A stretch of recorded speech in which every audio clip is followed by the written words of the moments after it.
Chers frères et sœurs, soyez les bienvenus pour ce temps de culte. J'aimerais aussi saluer tous ceux qui nous suivent aussi sur les réseaux sociaux. Nous sommes rassemblés pour un temps de prière, mais aussi pour un temps de recueillement dans la présence de Dieu, un temps où l'on peut se ressourcer. Nous ne venons pas seuls au culte. Nous venons avec tout ce que nous avons vécu tout au long de la semaine. Nous venons avec notre vécu de cette semaine, nos joies, nos soucis, nos combats, nos espérances, nos déceptions. Nous venons chargés de cette semaine. Et nous avons besoin, au début de ce culte, de déposer ce vécu devant le Seigneur, afin de vivre le culte dans sa paix, dans sa joie, dans son repos. Cependant, il ne nous est pas demandé de faire semblant. Il ne nous est pas demandé de faire semblant, de nier ce qui se passe dans notre vie. Mais comme le dit l'Ecclésiaste dans l'Ancien Testament, il y a un temps pour toute chose. Et ce matin, c'est le temps d'une rencontre. C'est le temps de la rencontre communautaire, les uns avec les autres, dans la présence de Dieu. C'est un temps où nous demandons à Dieu d'éclairer notre chemin et de nous donner la force pour ce jour et pour cette semaine. Vous voyez le mot d'ordre, il est inscrit derrière moi. Le mot d'ordre est tiré de l'Épître aux Romains au chapitre 8, les versets 14, où il nous dit « Tous ceux qui sont conduits par l'Esprit de Dieu sont enfants de Dieu. Ne l'oublions jamais. Nous sommes enfants de Dieu et c'est par l'Esprit que nous pouvons dire que nous sommes enfants de Dieu. Et nous voulons nous laisser ce matin conduire par son Esprit. Nous allons demander par le chant, par la prière, par la méditation, que le Seigneur nous nourrisse notre âme et nous donne cette force pour toute cette semaine.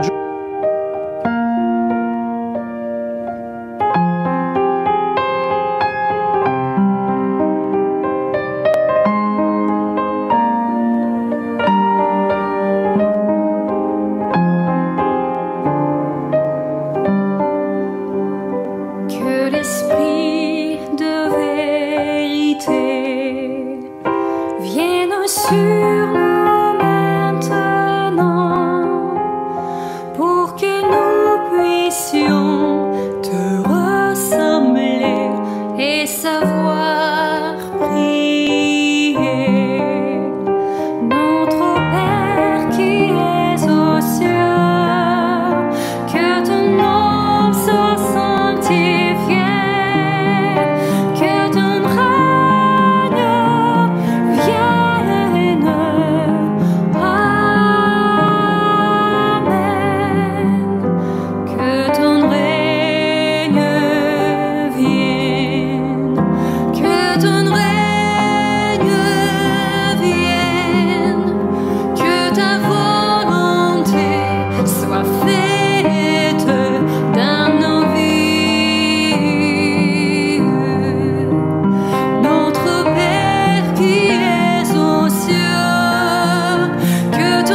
Nous allons lire ensemble le psaume 133.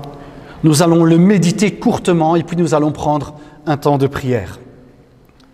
C'est un cantique des degrés, ça veut dire c'est un cantique qui nous mène vers la présence de Dieu. C'est un cantique qui nous mène vers l'entrée dans le temple. Un cantique écrit, chanté, prié par le roi David. Et voici ce qu'il dit en s'approchant du temple. Voici, ô qu'il est agréable, qu'il est doux pour des frères de demeurer ensemble. C'est comme l'huile précieuse. C'est une huile qui est répandue sur sa tête et qui descend sur la barbe d'Aaron et qui descend sur le bord de ses vêtements. C'est comme la rosée de l'Hermon qui descend sur les montagnes de Sion, car c'est là que l'Éternel envoie la bénédiction et la vie pour l'éternité ou à toujours. Et vous le voyez, ce psaume 133 est un psaume qui parle de plaisir, qui parle de bonheur, qui parle de joie d'être ensemble, de douceur, qui parle de bénédiction de l'Éternel et une bénédiction qui dure toute la vie, qui dure jusque dans l'éternité. Comme quoi, quand nous pensons à Dieu, laissons tomber parfois des images qui nous restent dans notre cœur, qui sont des images d'un Dieu austère, d'un Dieu qui est là pour nous juger, qui est là pour nous regarder avec sévérité, pour peser nos actions. Ce texte, il nous montre que nous avons un Dieu qui nous accueille et un Dieu qui ne demande qu'une seule chose, c'est que nous nous approchions avec confiance dans sa présence, parce que c'est un Dieu qui bénit. Rappelons-nous un peu le sens aussi du mot bénédiction. En hébreu, le mot bénédiction a cette racine de création, comme si Dieu voulait continuer à nous transformer, à nous redonner des forces, à nous recréer. Alors oui, soyons dans la présence du Seigneur, tous ensemble. Réalisons l'importance qu'il y a d'être rassemblés au nom du Seigneur, parce que là, Dieu veut répandre sa bénédiction.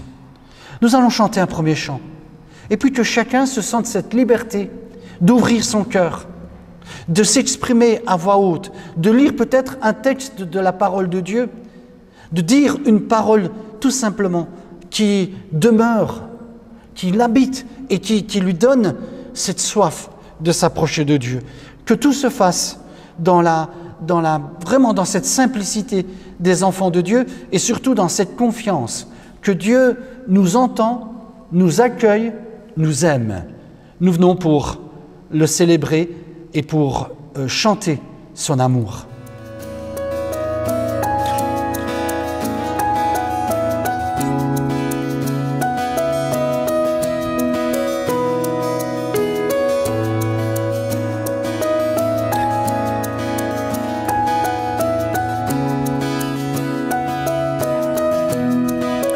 Comment expliquer et comment décrire un amour si grand, si puissant que rien ne peut le contenir? Tu sais mes espoirs, Seigneur, tu sais mes craintes, et mes mots sont bien trop petits pour dire tout l'amour que j'ai pour toi. Alors entends mon cœur, mon esprit qui te loue. Entends le chant d'amour d'un enfant racheté. Je prendrai mes faibles mots pour te dire quel Dieu merveilleux tu es. Mais je ne pourrai pas te dire combien je t'aime. Alors entends mon cœur.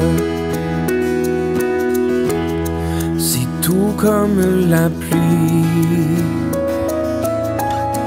les mots pouvaient couler.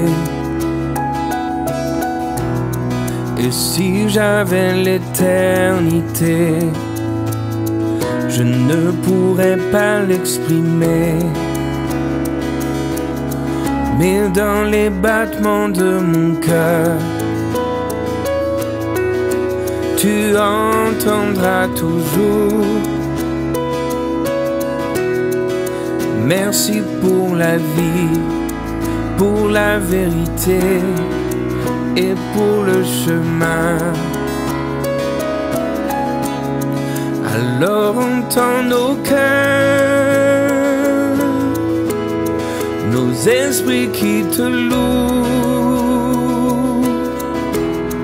Entends le chant d'amour, de tout est racheté. Nous prendrons nos faibles mots pour te dire quel Dieu merveilleux tu es.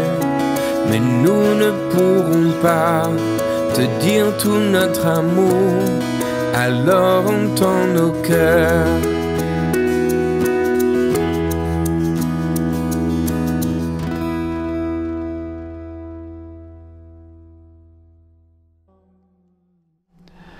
Je vous invite à la prière. Inspirons-nous de ce psaume 133.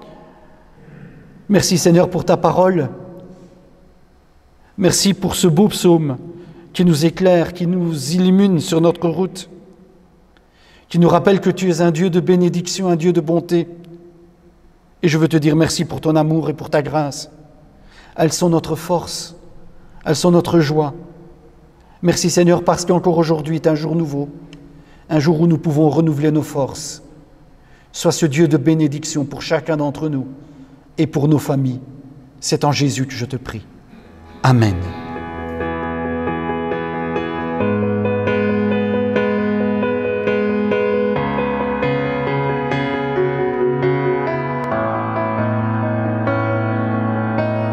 Dieu de lumière, nous voulons te louer et de tout notre cœur te chanter. Tu as créé les cieux et la terre. Dieu de lumière, nous voulons t'élever et dans nos vies entières t'honorer. Tu es celui dont l'amour durera toujours. Lève-toi mon âme pour le rencontrer et avec les anges viens le célébrer. Oh Dieu de lumière, nous voulons te louer et de tout notre cœur te chanter. Tu as créé les cieux et la terre. Dieu de lumière, nous voulons t'élever et dans nos vies entières t'honorer. Tu es celui dont l'amour durera toujours. Amour insondable, patience infinie, grâce incomparable qui nous rend la vie. Oh Dieu de lumière, nous voulons te louer et de tout notre cœur te chanter. Tu as créé les cieux et la terre. Dieu de lumière, nous voulons t'élever et dans nos vies entières t'honorer. Tu es celui dont l'amour durera toujours.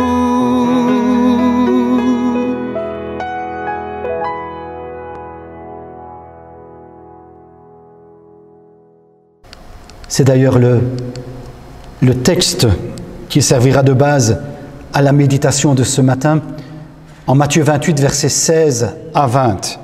Donc c'est le dernier chapitre de l'évangile de Matthieu. C'est au moment où Jésus quitte ses disciples, leur dit au revoir. Et voici ce qu'il est écrit.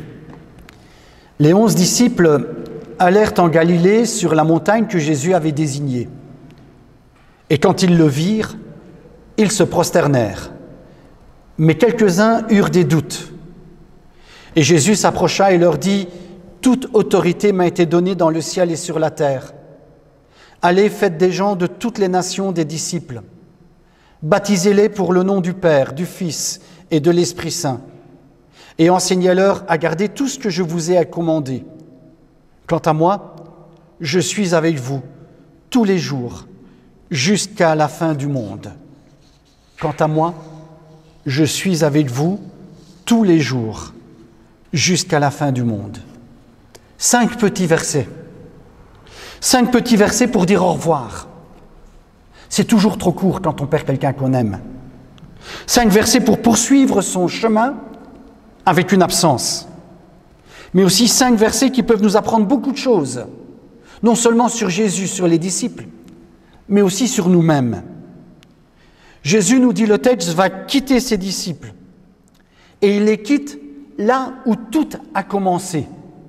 Il les quitte dans les villes et villages de Galilée. Tout a commencé quand Jésus se rend dans un temple, dans une synagogue, et qu'il dit cette parole révolutionnaire. Dieu m'a choisi. Dieu m'a choisi et envoyé pour annoncer la bonne nouvelle. Dieu m'a choisi et envoyé pour proclamer la délivrance. Dieu m'a choisi et envoyé pour ouvrir les yeux. Dieu m'a choisi et envoyé pour annoncer que Dieu est le Dieu de grâce et non de jugement. Et quand il dit à ses disciples « Rejoignez-moi en Galilée », c'est pour leur rappeler ces paroles du début. De la même façon, dans notre vie, rappelons-nous toujours des paroles que Dieu a prononcées sur notre vie, des paroles d'accueil et d'amour. Et recommençons toujours notre journée en nous rappelant tout cela. Donc, tout a commencé en Galilée et tout recommence pour les disciples. Parce que le verbe qui est choisi pour dire « rendons-nous, allons en Galilée » signifie aussi poursuivre vers la Galilée, poursuivre sa route, poursuivre donc sa vie et ne pas rester éternellement dans le passé. Ne pas rester éternellement dans le passé, se souvenir du passé, mais de continuer à avancer chaque jour. Et c'est très intéressant que le Seigneur nous demande de poursuivre notre route, même si nous ne savons pas toujours où mène cette route, où mène notre chemin. Même si cette route, même si ce chemin est semé d'incertitudes. D'ailleurs, le texte précise qu'à la fois les disciples se prosternent devant Jésus, ils reconnaissent donc ainsi l'autorité de Jésus, la seigneurie de Jésus, la divinité de Jésus, et en même temps, le texte nous dit, certains se mettent à douter, ils doutent. Et on peut les comprendre. Jésus les quitte, il leur annonce qu'il va partir, et puis il leur dit, mais allez, repartez sur vos chemins, repartez mais sans moi physiquement. Et la question se pose toujours, comment est-ce qu'on poursuit son chemin avec quelqu'un de si important qui n'est plus là, quelqu'un qui occupait une grande place dans notre vie et qui n'est plus là? Comment poursuivre son chemin, sa vie, avec l'absence d'un être qu'on a aimé, un être avec qui on a eu du plaisir à vivre, parfois des difficultés aussi. C'est pas aussi facile que cela. Ainsi donc, cette courte phrase de Jésus nous montre que ceux qui répondent à l'appel du Seigneur peuvent expérimenter à la fois un mélange de foi en Dieu, mais aussi de doute, d'hésitation. Hésitation et doute qui ne sont pas synonymes d'incrédulité, mais qui montrent simplement que ce sont des êtres humains, qu'ils ont un cœur, qu'ils peuvent passer par des moments difficiles, des moments de découragement, Et cela n'enlève rien à leur foi, à la sincérité de leur foi. Et ça n'enlève surtout rien à l'amour de Dieu pour eux. Parce que ce texte nous montre que nous sommes des êtres humains avec nos forces, avec nos fragilités, et que Dieu ne condamne pas. Dieu nous accueille tels que nous sommes.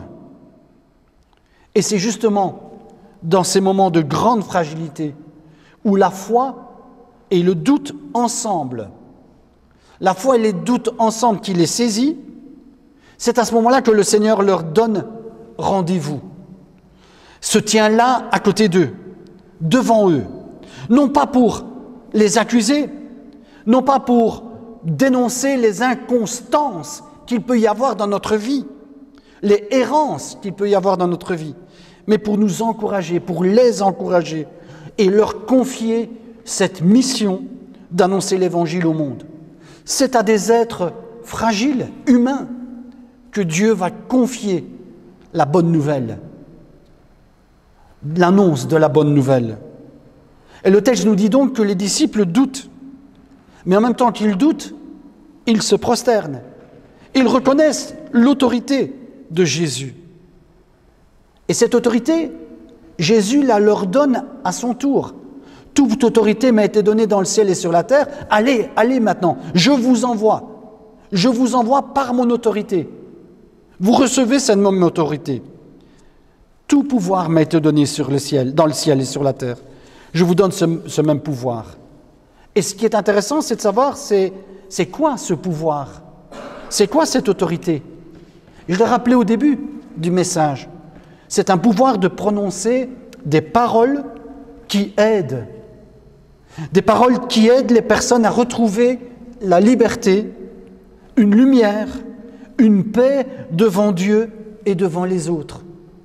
La bonne nouvelle, c'est de dire, regarde, n'aie pas peur de t'approcher de Dieu. N'aie pas peur de t'approcher de Dieu.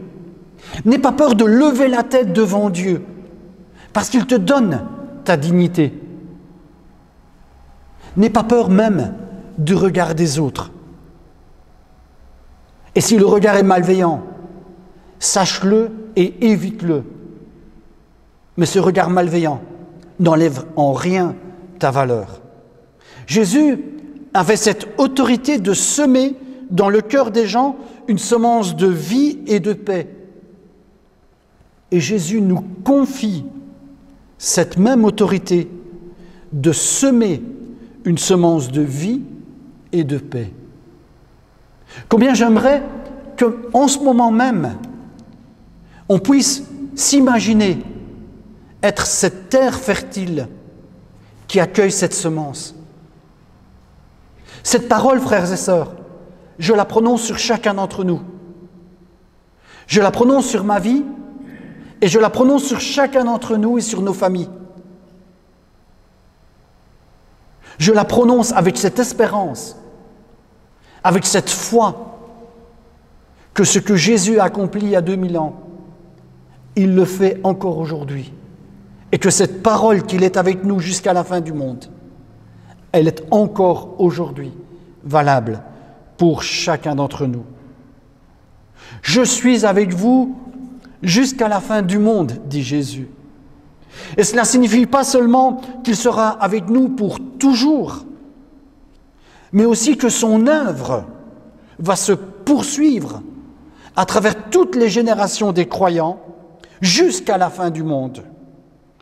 Et donc, que même s'il reste beaucoup de chemins, beaucoup de doutes, beaucoup d'hésitations, beaucoup d'épreuves, même s'il reste beaucoup de chemins à parcourir, eh bien le Seigneur est là et nous accompagne. Il est avec nous pendant toute notre route. Vous connaissez tous cette belle histoire, cette histoire très connue des pas sur le sable. On l'a souvent rappelée. Je vous la rappelle, je vous la lis. Une nuit, j'ai eu un songe. J'ai rêvé que je marchais le long d'une plage en compagnie du Seigneur.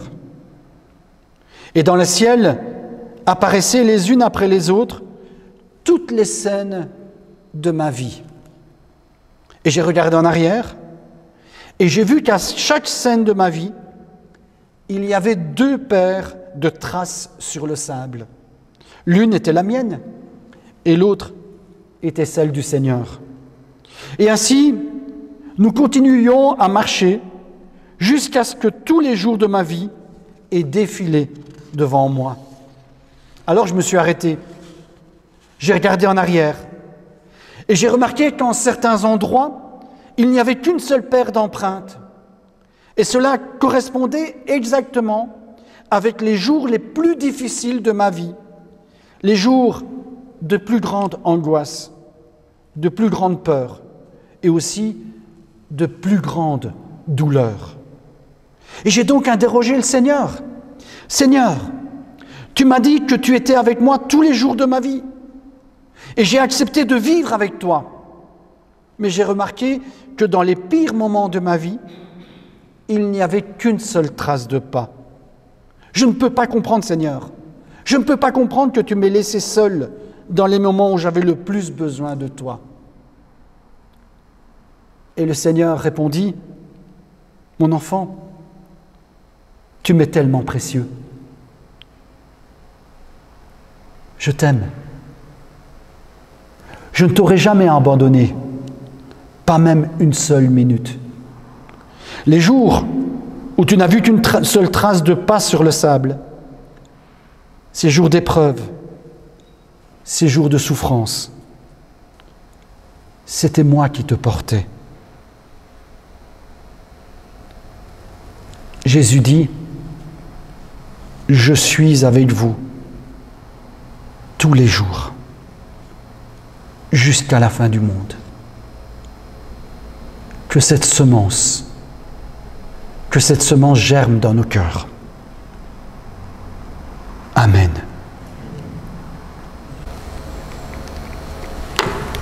Je vous invite à la prière.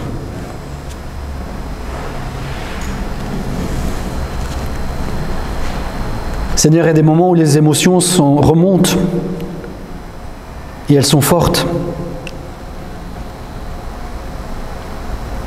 Des moments où ce n'est pas seulement la tête qui réfléchit, mais le cœur aussi qui parle.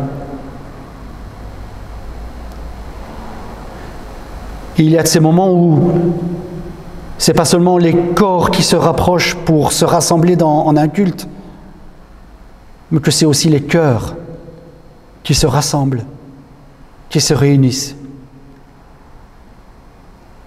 Et ce matin, dans ta maison, dans ta présence, c'est nos cœurs qui se sont rassemblés pour entendre une parole qui est une parole qui nous aide à regarder le passé, le présent et l'avenir. Avec foi et avec doute, avec joie et avec tristesse, mais toujours avec cette certitude que tu es avec nous tous les jours, jusqu'à la fin du monde. Et nous voulons croire, Seigneur, que si tu l'es avec nous, tu l'es avec tous les êtres chers que nous portons dans notre cœur.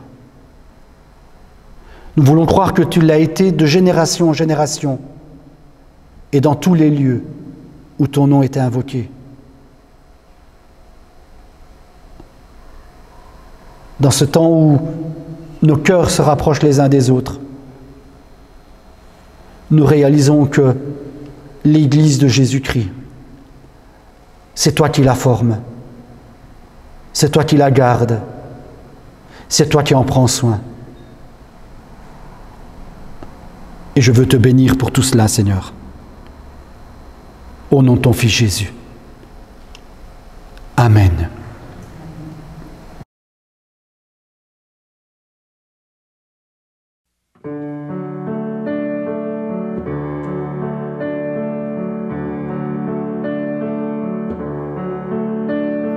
Cast thy burden upon the Lord, and He shall sustain thee.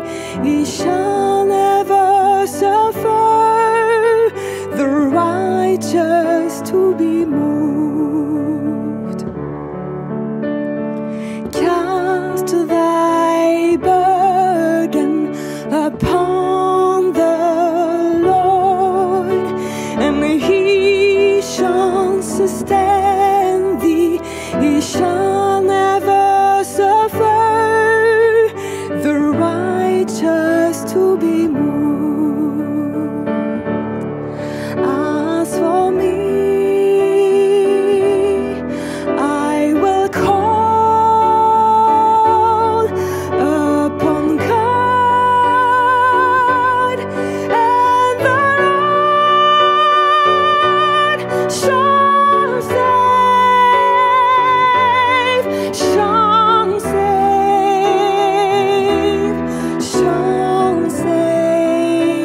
je vous invite à la prière.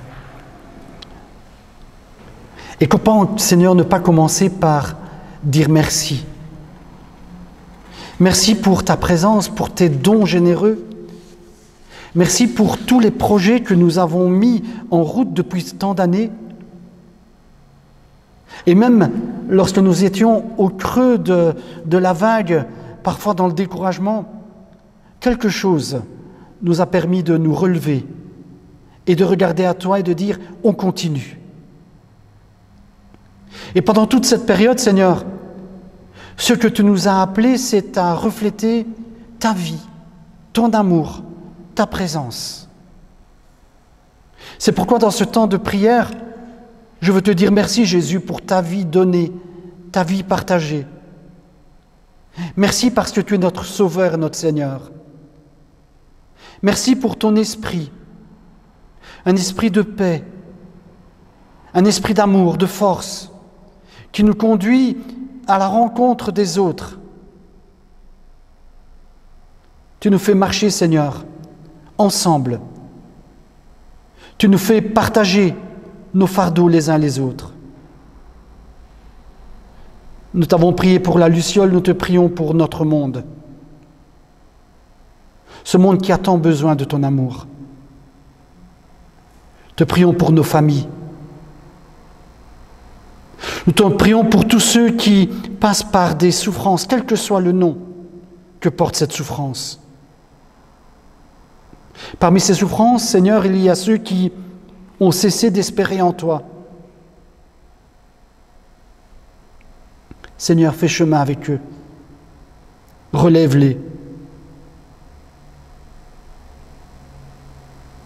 Seigneur, nous te prions pour que ta paix se répande dans ce monde, en sachant que c'est à travers nos paroles, nos bouches, nos actions, que cette paix peut s'établir progressivement.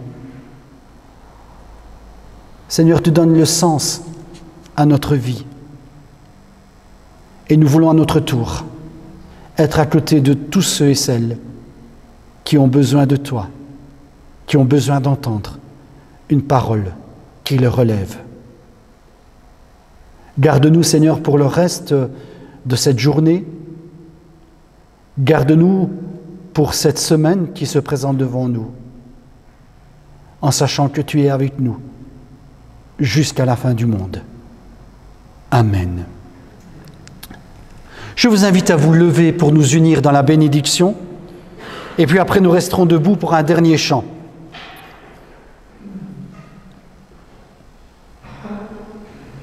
Dieu est esprit, et il veut qu'on l'adore en esprit et en vérité. Jésus nous donne son Esprit Saint.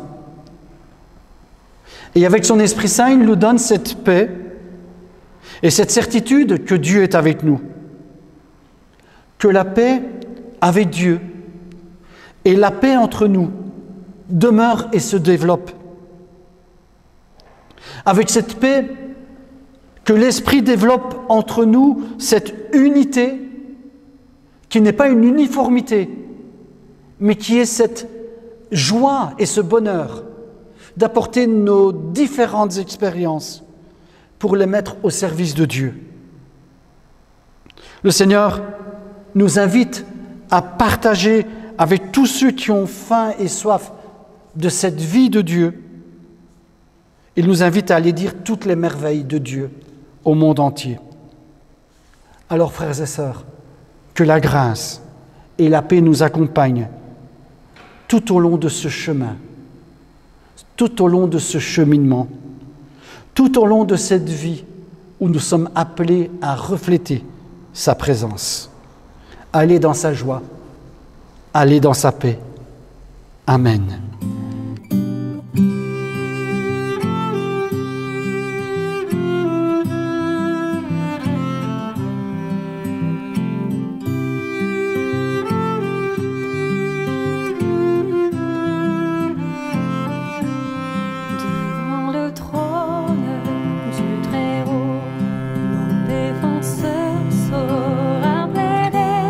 C'est avocat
Bonne semaine à tous, que le Seigneur vous bénisse.